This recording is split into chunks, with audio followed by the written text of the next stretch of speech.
एक महिला एक कंपनी में नौकरी करती है। दोस्तों वहां पर वो नौकरी कर रही थी तो उसकी जान पहचान एक 16 वर्षीय लड़की से होती है जो कि काफी सुंदर थी और जिसे देखकर ऐसे लगता था कि इसे मैं अपनी बेटी बना लूं।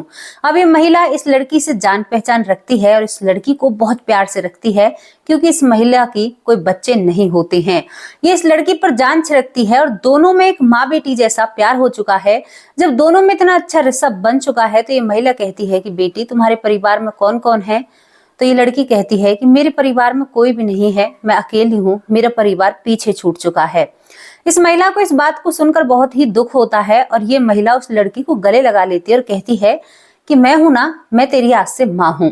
दोस्तों ये लड़की हमेशा बहुत उदास रहा करती, इसके चेहरे पर कभी मुस्कान नहीं हुआ करती और ये महिला हर वो कोशिश किया करती कि इसके चेहरे पर किसी तरह से मुस्कान आ जाए। अब एक दिन ये लड़की इस महिला के सामने कितनी बड़ी बात रखती है कि महिला हैरान हो जाती है। अब तक महिला समझ रही थी कि बच्ची है, घर से दूर हो गई होगी गुस्से के कारण या परिवार छोड़ दिया होगा, लेकिन ये लड़की कहती है कि मुझे अपहरण किया गया है, मुझे किडनैप किया गया है और मैं आज इसी वजह से अपने परिवार से दूर हूं। अगर आप चाहती हो तो मुझे मेरा परिवार मिले तो मेरा साथ दीजिए। दोस्तों इस महिला के पैरों तले जमीन खिसक जाती है और ये सोचने पर मजबूर हो जाती है कि कोई किसी का ऐसे अपहरण कैसे कर सकता है और कर सकता है तो इतने सालों तक इससे कोई काम कैसे करा सकता है। आखिर ये सब कुछ माजरा क्या है। अब दोस्तों यहाँ पर वही बात आती है, क्या एक माँ बेटी का रिश्ता इतना मजबूत हो सकता है कि एक बेसहारा और दुखी लड़की की मदद कर पाए। क्या दोस्तों वो महिला उसकी मदद करेगी या नहीं करेगी, ये सब कुछ हम आप लोगों को कहानी में आगे बताने वाले हैं। और ये कहानी काफी हृदय दिल को दुखाने वाली है और बहुत ज्यादा सोचने पर मजबूर करती है कि जो हम अपने बच्चों को लापरवाही से बाहर छोड़ देते हैं ना, कभी भी हमें ऐसा नहीं करना चाहिए, अपने बच्चों पर ध्यान देना चाहिए। दोस्तों घटना कहाँ की होती है? घटना होती है मुंबई की। मुंबई में एक परिवार रहता है।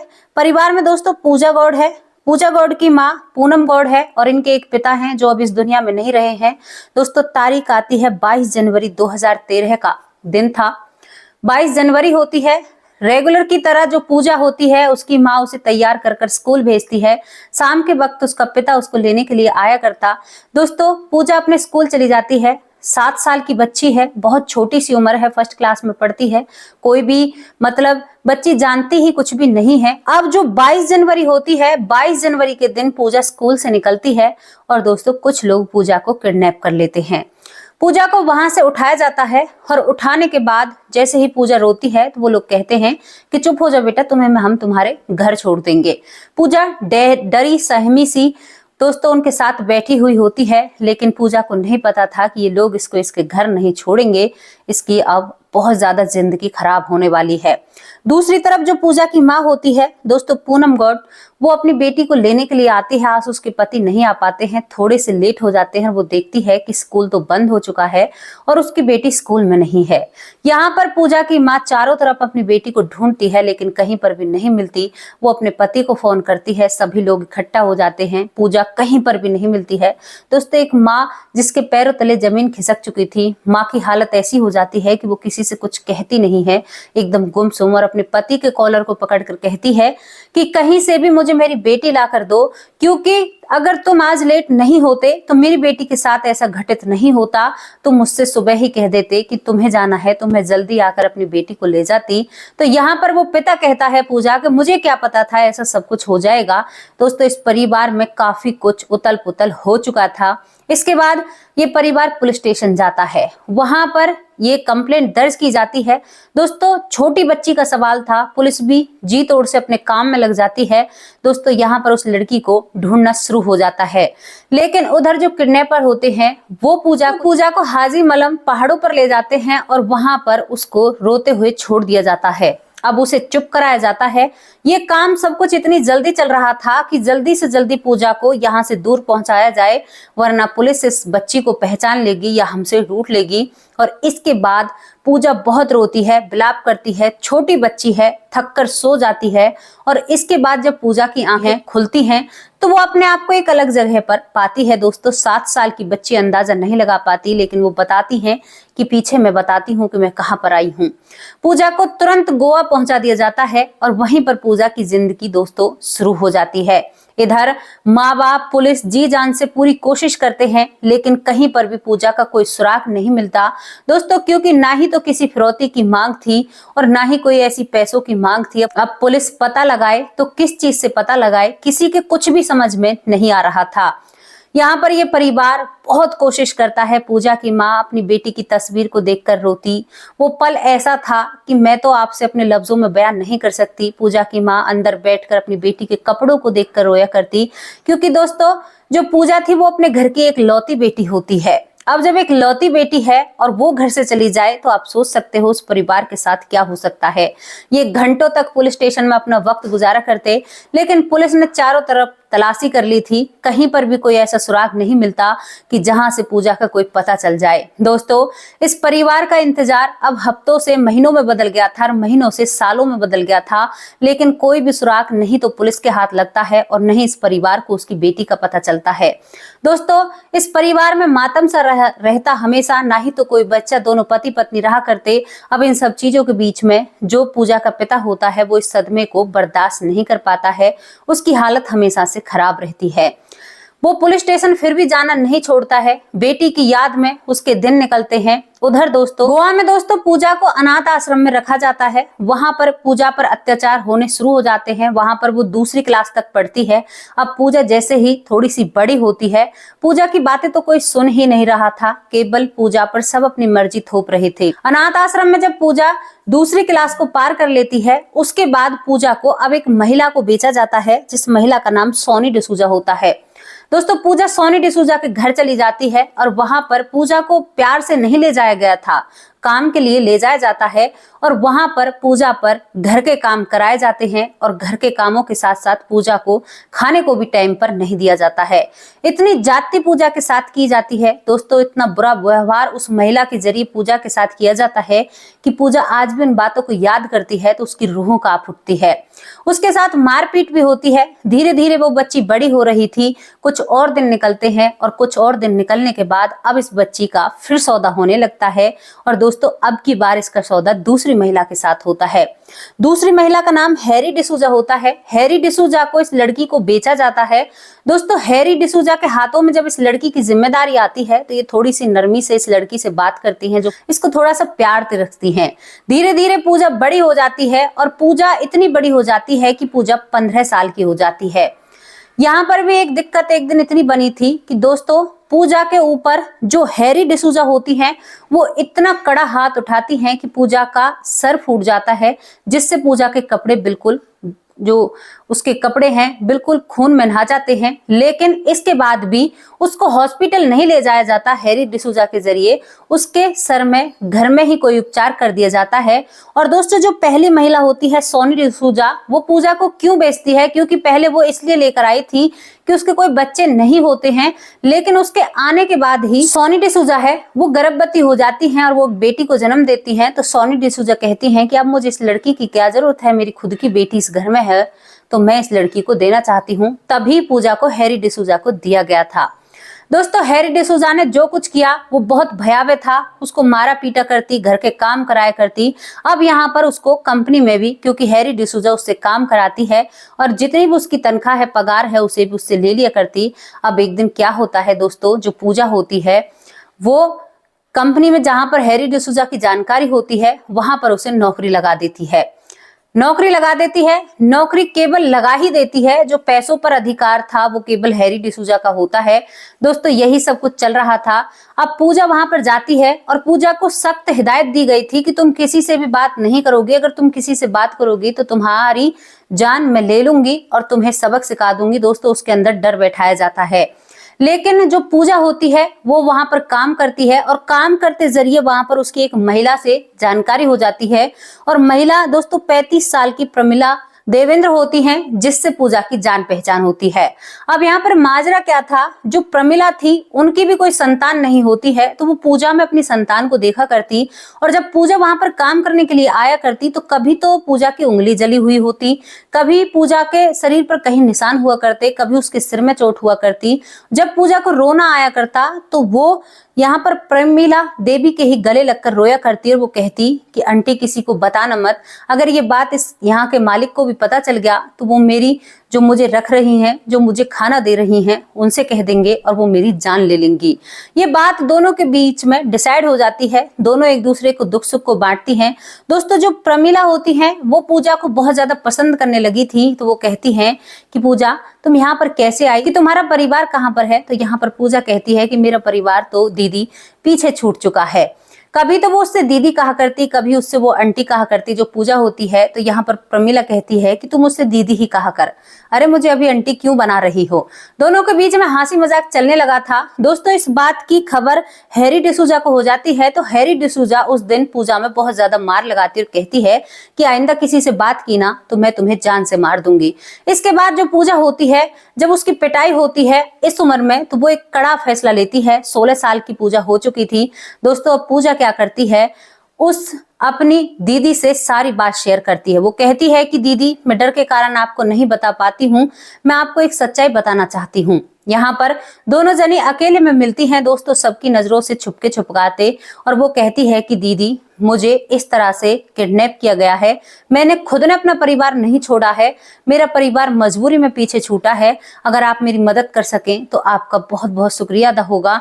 मैं इस जिंदगी में कुछ देख लूंगी, मैं इस नरक से छूट जाऊंगी, मैं बहुत ज्यादा परेशान हूँ, मैं जाना चाहती हूँ, लेकिन मेरे हाथ में कुछ भी नहीं है। दोस्तों इसके बाद वो महिला जो प्रमिला होती है उसे ये बातें बहुत ऐसी लगती हैं कि क्या ये सच कह रही है या झूठ कह रही है। पूजा जो होती है जब ये सच्चाई प्रमिला के सामने रखती है तो प्रमिला एक पल के लिए इस पर विश्वास नहीं करना चाहती कि ऐसा कैसे हो सकता है। लेकिन उसके बाद जो प्रमिला होती है घर जाकर अपनी एक साथ की सहेली को ये बात बताती है और उससे कहती है कि इसके बारे में कोई जानकारी निकाल के दो ना। ये लड़की अपना नाम बता रही है, पूजा गौड़ अपनी माँ का नाम बता रही है, पूनम गौड़। तो यहाँ पर वो जो महिला होती है दूसरी जानकारी वाली और प्रमिला की, दोस्तों वो सर्च करती है और सर्च करने के बाद यहाँ पर पूजा की बात सच हो जाती है। क्योंकि YouTube पर पूजा के माँ बाप ने कई ऐसे इंटरव्यू और कई ऐसी चीजें डाल रखी थी जिनके कारण वो रोते रहा करते और अपनी बेटी को ढूंढा करते। दोस्तों ये चीजें सभी प्रमिला की नजरों में आती हैं और प्रमिला इन सभी चीजों को जान जाती है। अब जिससे कहा था प्रमिला ने, उसी दोस्त ने प्रमिला की ने यहाँ पर प्रमिला को कई नंबर दिए थे, उन चैनलों से लेकर उन न्यूजों से लेकर दोस्तों, जहां पर पूजा के माँ बाप ने अपने नंबर दे रखे थे और तो और पड़ोसियों के नंबर तक भी माँ बाप ने दिए थे कि अगर हमारा नंबर नहीं लगे तो कोई इस नंबर पर फोन कर सकता है। यहाँ पर प्रमिला अब उन लोगों से बात करती है, फोन करती है। 4 नंबर उसके पास थे, 2-3 नंबर तो दोस्तों नहीं लग पाते हैं किसी कारण, लेकिन चौथा नंबर लग जाता है जो कि रफीद भाई के पास जाकर मिलता है।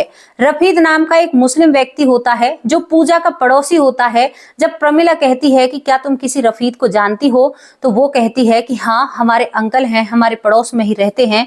दोस्तों प्रमिला अपने फोन से वीडियो कॉल करके रफीद की पूजा से बात कराती है, तो वो देखकर उसको सुबक सुबक कर रोने लगती और कहती है कि अंकल तुम्हारा बहुत भला होगा अगर तुम मुझे मेरी माँ से मिला दोगे। दोस्तों उस दिन पूजा को प्रमिला के जरिए उसकी माँ की फोटो भी दिखाई जाती है वीडियो कॉल पर। माँ की एक उम्मीद जाग जाती है। दोस्तों धीरे धीरे जो प्रमिला होती है यहाँ पर कानून का सहारा लिया जाता है और कानून वहां पर दबिश देती है। उस लड़की को उस महिला के चुंगल से छुड़ाया जाता है और इस लड़की को मुंबई उसकी माँ के हाथों में सौंप दिया जाता है।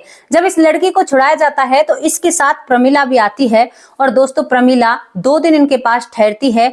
प्रमिला इस लड़की की माँ से कहती है कि अब तक मैं इसकी माँ थी, इसके आगे तुम इसकी माँ हो, इसका बहुत अच्छे से ख्याल रखना। तो ये बात सुनकर जो पूनम गौड़ होती है वो सुबक सुबक कर रोने लगती हैं, कहती हैं कि बहन जी आप ही के प्यार और विश्वास और आप ही के साथ की वजह से आज मुझे मेरी बेटी मिल पाई है। दोस्तों पूजा जब घर आ रही थी पुलिस कस्टडी से होकर, तो पूजा बड़ी खुशी मना रही थी कि घर मेरे पापा मिलेंगे। लेकिन पूजा जब घर आकर देखती है और सुनती है कि उसके पापा इस दुनिया में नहीं रहे, उसकी ही सोच में, उसकी ही फिक्र में, उसके ही गम में उसके पापा इस दुनिया से जा चुके थे, तो दोस्तों पूजा टूट जाती है, टूट के बिखर जाती है। माँ से कहती है कि माँ वो कौन सा दिन नहीं है जिस दिन मैंने तुम लोगों को याद नहीं किया। मैंने हर वो सटीक जानकारी जुटाई ताकि मैं अपने घर तक पहुंच सकूं, मैंने हर कोशिश की है। तो उसकी माँ कहती है कि बेटी अगर तू कोशिश नहीं तो हम तक तो नहीं पहुंचती, तुमने बहुत अच्छा किया है। दोस्तों वो माँ अपनी बेटी को गले लगा लेती है और जो दूसरी माँ बनी थी उससे भी रिश्ते बहुत अच्छे होते हैं और पूजा कहती है कि माँ अगर प्रमिला दीदी नहीं होती तो शायद मैं आज आपके पास नहीं पहुंच पाती। एक मेन भूमिका जो इसमें निभाई थी दोस्तों रफीक जी ने, उन्होंने भी एक सटीक जानकारी जुटाते हुए और सही सही कहा कि हाँ मैं इसको जानता हूँ। अगर उस दिन रफीक ये कह दे कि मैं इस लड़की को नहीं जानता तो आज पूजा अपने घर नहीं आ पाती। दूसरी बात दोस्तों, प्रमीला बहुत अच्छा काम किया। उस महिला ने उस कंपनी को ही छोड़ दिया। वहां पर कानून अपना कार्रवाई कर रही है, कानूनी कार्रवाई दोस्तों वहां पर हो रही है। पहले पुलिस ने हैरी डिसूजा को पकड़ लिया है, लेकिन दोस्तों जो दूसरी महिला होती है टोनी डिसूजा, वो अब तक भी पुलिस की हिरासत में नहीं आई है। दोस्तों हैरी डिसूजा से पूछताछ चलती है और सभी बातें सत्य निकलती हैं, इनके ऊपर कानूनी कार्रवाई हो जाती है। लेकिन जो बीते 9 साल थे 2023 में दोस्तों इस मामले का खुलासा होता है, लेकिन जो 9 साल बीते थे वो बड़े दुखदायी थे और 9 सालों में एक परिवार की पूरी जिंदगी बदल चुकी थी। जो परिवार हंसी खुशी रहा करता, उस परिवार का एक सदस्य जा चुका था, लेकिन एक के जाने के बाद दूसरा सदस्य उसके घर में आ चुका था। उसकी माँ कहती है कि शायद जो मेरा पति इस दुनिया से गया है उसने भगवान से जाकर कहा होगा कि मेरी बेटी मुझे वापस लौटा दो, तभी मेरी पूजा मेरे पास वापस लौट कर आई है। पूजा आज भले ही 16-17 साल की है, लेकिन जब भी वो उस पल को या उन दिनों को याद करती है तो वो सहम उठती है। कई दिनों तक कहती है कि माँ इस दुनिया से लड़ना सीख लिया, इस दुनिया के लोगों को देख लिया, अपने परिवार के सिवा बाहर कोई किसी का नहीं है। माँ कोई बच्चों को देखकर भी रहम नहीं करता। पूजा चाहती है कि ये कहानी हर किसी के सामने आए, क्योंकि दोस्तों पूजा नहीं चाहती। बहुत से बच्चे ऐसे होते हैं जो आवेश में आकर अपने घर को छोड़ देते हैं। हालांकि पूजा को तो किडनैप किया था, उन बच्चों के साथ भी यही होता है जैसा पूजा के साथ हुआ था। दोस्तों इसमें पूजा की कोई गलती नहीं होती है। पूजा को तो अपहरण किया गया था, किडनैप किया गया था, लेकिन बहुत बच्चे ऐसे होते हैं जो अपने घर को गुस्से के कारण छोड़ देते हैं। उनके साथ भी यही होता है, उन्हें बेचा जाता है, उनसे काम कराया जाता है। दोस्तों एक कहानी काफी दिल को दुखा देने वाली थी, लेकिन सामने रखने का केवल एक ही उद्देश्य है। अगर उस दिन पूजा के पिता लेट नहीं होते तो पूजा इन सभी दुखों को नहीं देखती। तो दोस्तों अपने बच्चों पर ध्यान रखिए, खासा ध्यान रखिए। भले ही आपके सारे काम बिगड़ जाएं, लेकिन बच्चों को टाइम पर लाना और टाइम पर ले जाना ये एक माता पिता की जिम्मेदारी होती है। तो कैसी लगी आप लोगों को? ये सच्ची घटना है दोस्तों, इस पर अपनी राय जरूर छोड़ना। अब उन लोगों के नाम ले लेते हैं जो लोग हमारी वीडियो से रेगुलर कमेंट करते हैं हमारी वीडियो पर और हमसे जुड़े हुए हैं। कैसा है मेरे परिवार? बहुत अच्छा होगा, आप लोग ठीक हैं तो हमें बहुत अच्छा लगता है। पहला नाम है सुषमा रानी।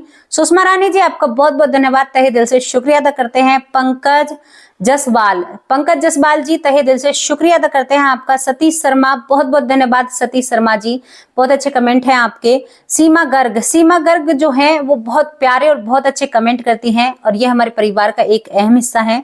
कमल सिंह बहुत बहुत धन्यवाद सर आपका, तहे दिल से शुक्रिया अदा करते हैं। जतेंद्र राम जी बहुत बहुत धन्यवाद, तहे दिल से शुक्रिया अदा करते हैं। शिव दर्शन बहुत बहुत धन्यवाद। शायद आपकी आईडी का नाम है या आपका नाम नहीं है, हमने आपकी आईडी का नाम बोल दिया है। बहुत बहुत धन्यवाद आपका। सरोजनी कुमारी जी बहुत बहुत धन्यवाद, स्वागत है आपका हमारे यूट्यूब चैनल में और हमारे परिवार में, वेलकम है आपका। भरत सिंह बहुत बहुत धन्यवाद आपका, तहे दिल से शुक्रिया अदा करते हैं। प्रीति जी जो कह रही हैं कि हम आपके परिवार का हिस्सा बन चुके हैं, प्रीति जी स्वागत है आपका हमारे परिवार में और जुड़े रहिए हमारे परिवार से, क्योंकि आप हमारे परिवार का अब हिस्सा बन चुकी हैं। प्रीति जी बहुत बहुत धन्यवाद आपका। अगर आप ये वीडियो देख रही हैं तो आपका नाम लिया गया है और आप हमारे परिवार का हिस्सा हैं, आप हमारी बहन हो। तहे दिल से अपने परिवार में आपका स्वागत कर रहे हैं। अब यहाँ पर दोस्तों हरीश शर्मा जी बहुत बहुत धन्यवाद आपका, तहे दिल से शुक्रिया अदा करते हैं। इन्हों का कमेंट भी बहुत प्यारा है। दोस्तों कुछ लोगों ने बहुत अच्छी बातें हमारे कमेंट में कही हैं, जिन बातों को हम लास्ट में आपको स्क्रीन पर दिखाने वाले हैं। दोस्तों कई लोगों ने अपनी राय रखी है और बहुत प्यारे प्यारे कमेंट किए हैं। उन लोगों के कमेंटों को हम आपको स्क्रीन पर दिखाते हैं, आप पढ़ सकते हैं। बहुत अच्छी लोग राय रखते हैं। दोस्तों एक छोटा सा कदम है जिसे मीडिया नहीं दिखा पाता, उसे हम आप तक पहुंचाने की कोशिश करते हैं, लेकिन इस कदम में भी कुछ लोग अड़चने डालने की जी तोड़ से कोशिश करते हैं। लेकिन मेरे भाइयों इन बातों से कोई फर्क नहीं पड़ता, सच्चाई की राह में हम चलते रहेंगे और आप लोगों को ऐसी खबरें या ऐसी चीजें आप लोगों के सामने लाकर रख सकते हैं। दोस्तों इन घटनाओं को लाने का क्या उद्देश्य है? केवल समाज में कुछ बातें ऐसी आए जो लोग सुधर सकें या लोगों के जीवन में बदलाव आए या अपने ऊपर इन बातों को रखें तो वो अपनी जिंदगी में कुछ बदलाव कर सके। इसी वजह से इन कहानियों को, इन किस्से को, इन घटनाओं को लाया जाता है जो सत्यता पर आधारित होती। जैसी भी आप लोगों को स्टोरी लगी हो आप अपनी राय कमेंट बॉक्स में रख सकते हो। दोस्तों कल फिर हाजिर होंगे किसी से अच्छी और अच्छी स्टोरी के साथ। तब तक के लिए नमस्कार, जय हिंद, जय भारत।